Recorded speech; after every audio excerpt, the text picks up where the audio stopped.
इस आयोजन में देश के कई राज्यों से लोगों की भारी संख्या में भीड़ उमड़ने की संभावना है। प्रदेश अध्यक्ष राजेश राम ने बताया कि हमारे देश में लोकतंत्र की दर्जाएं खत्म होती जा रही हैं और राजतंत्र के द्वारा सभी विभागों पर कब्जा होता जा रहा है, जिससे हमारी आने वाली पीढ़ी में बेरोजगारी काफी संख्या में देखने को मिलेगी एवं नई पीढ़ियों को भी कठिनाइयों का सामना करना पड़ेगा, जिससे राजतंत्र के द्वारा जुल्म एवं अन्याय भी सहना पड़ेगा। इसी क्रम में देश के सभी युवाओं से आह्वान करता हूं कि मेरे कार्यक्रम में सभी लोग शामिल होकर एक निजी कारण को भारत से उखाड़ फेंकने का काम करें।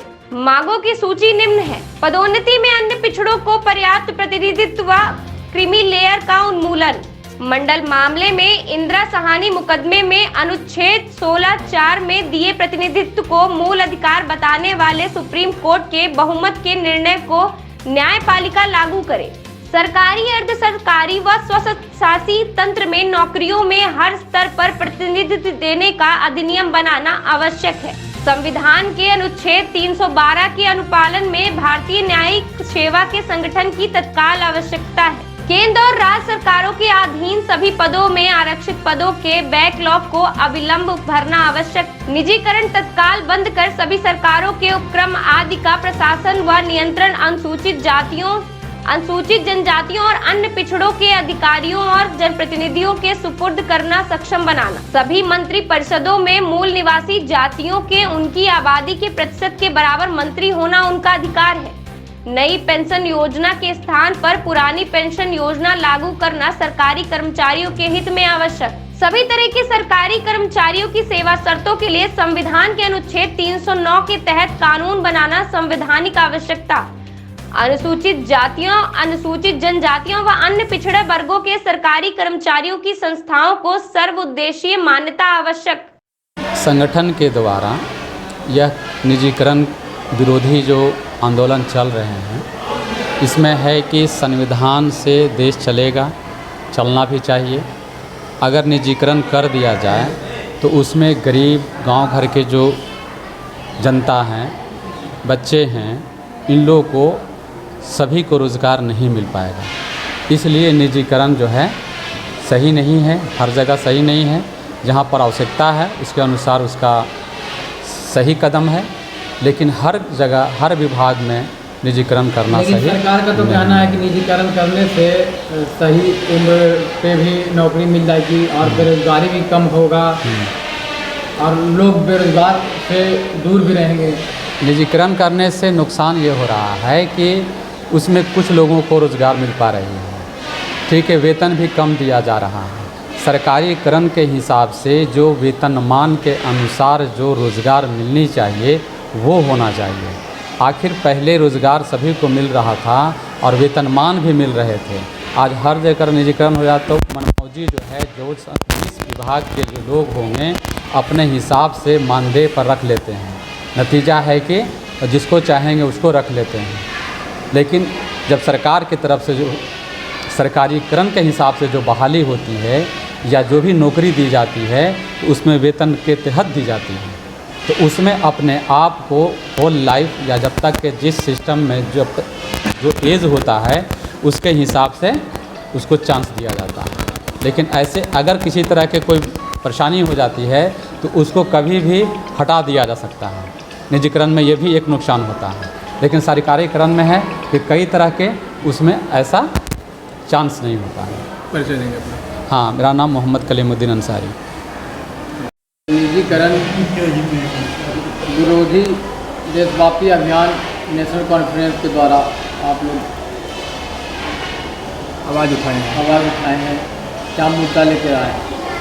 ये साथियों, विगत 70 वर्ष से इस देश में सरकारीकरण चल रही थी, लेकिन विगत जो केंद्र सरकार है या राज्य सरकार है, जो निजी सरकारीकरण को हटाकर निजीकरण की ओर जा रहा है, जबकि सरकारीकरण में हमारा आम पब्लिक का संवैधानिक सुविधाएं मिल रही थी और निजीकरण में संवैधानिक सुविधा आम पब्लिक को नहीं मिल पाएगा। इसके विरोध में मैंने इसको कदम उठाया कि सरकार हमारा देश के हित को न समझकर वो पर्सनल हित की ओर ले जा रही है, तो मैंने इसको मुद्दा लाया कि विगत हम उस ओर से आए हैं जिस ओर हमारा देश पहले निजीकरण था, यानी कि राजतंत्र था, और राजतंत्र को मैंने हटाकर लोकतंत्र स्थापित किया, जिसमें सभी लोगों का सारी सुविधा मिली। पुनः सरकार लोकतंत्र को ख़त्म करके राजतंत्र को लेना चाह रही है, तो ये निजीकरण का एक पार्ट है। निजीकरण के माध्यम से सरकार लोकतंत्र को ख़त्म करना चाहती है। तो क्या हो गया, अब राजतंत्र चल रहा है क्या? हाँ, एक तरह से कहेंगे तो पूरी तरह संविधान लागू न होने के कारण ये राजतंत्र ही दिखाई दे रही है। कि विगत आपने देखी कई घटना है, अगर घटना का मैं जिक्र करूं कि उस घटना में कि संविधान के पन्ना भी केंद्र सरकार में जलाया गया, जो संविधान के कुछ जगह पर है जो संविधान के पन्ना को जलाया गया। लेकिन निजीकरण से लोगों का कुछ फ़ायदा भी बताया जा रहा है, तो ऐसा होता है? निजीकरण से फ़ायदा नहीं है। निजीकरण एक राजतंत्र का पार्ट है। अगर निजीकरण से फ़ायदा होता तो हमारा देश वर्षों से निजीकरण एक राजतंत्र में जी रहा था। तो फिर उस समय मात्र इस देश में 545-46 राजा थे, आज सभी राजा बन गए, यानी कि आम पब्लिक और राजा ख़त्म हो चुकी। तो हमारा सरकारीकरण से आम पब्लिक की सारी सुविधा है। करने से तो ये बेरोजगारी भी कम होगा या ख़त्म होगा? नहीं, बिल्कुल नहीं। निजीकरण से गिने चुने व्यक्ति की रोजगार मिलेगी, क्योंकि आम पब्लिक सरकार के विरोध में नहीं बोल सकता है, और सरकार जिसको चाहेगी उसको अपनी कंपनी या अपनी कर्मचारी घोषित कर सकता है, बाकी लोग नहीं कर सकते। कितना लोग शामिल है इस देश में, पूरे देश में हमारे सभी राज्य के जितने भी कर्मचारी हैं, खासकर मैं SC ST OBC जो कम्युनिटी माइनॉरिटी हैं, और चाहे निजी प्राइवेट कर्मचारी और सरकारी कर्मचारी, सभी तरह के कर्मचारी इसमें शामिल हैं। मेन मांगे क्या है आपकी? मेन मांगे है कि सरकार जो संविधान के खिलाफ कार्य कर रही है वो निजीकरण है। सरकारी कंपनियों को बेच रही है, जो निजीकरण करने जा रही है।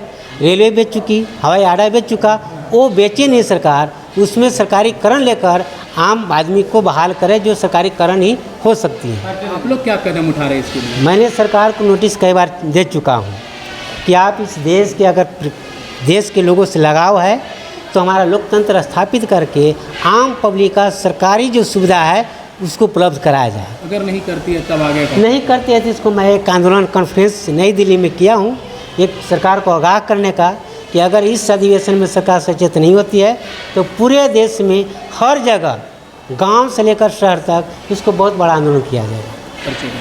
मैं डॉक्टर राजेश राम, प्रदेश अध्यक्ष मूल निवासी कर्मचारी कल्याण महासंघ बिहार।